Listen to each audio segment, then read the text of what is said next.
Sekreti për familje të lumtur. Nëse njëri bashkëshort është i zemëruar, tjetri le të jetë i qetë, po që njëri zjarr, tjetri ujë le të jetë. Dy shtëpi pranë njëra tjetrës. Në njërin banon një familje e pakënaqur, ku bashkëshortët vazhdimisht grinden mes vetes, fjalosen gjatë gjithë kohës, ndërsa shtëpia tjetër folej rehatis, lumturisë dhe qetësisë. Një ditë prej ditësh, derisa po grindeshin mes tyre, gruaja e pyet burrin: "Vall, a i ke dëgjuar ndonjëherë fqinjë tan duke u grindur ose fjalosur?" "Jo," ja kthen bashkëshorti. "Pse nuk shkon të vështrosh se si e shmangin ata grindjen?"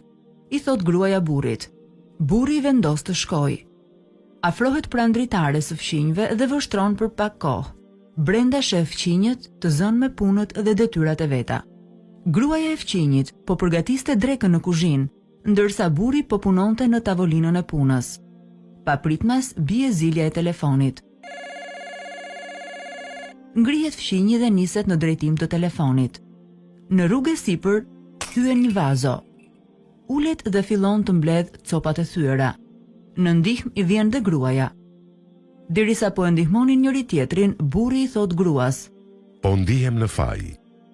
U nisa drejt telefonit dhe e theva vazon. Gruaja ja ktheu: "Jo i dashur, është faji im.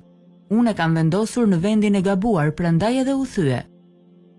Pas këtyre fjalëve e përqafuan njëri tjetrin dhe u kthyen në punët e tyre.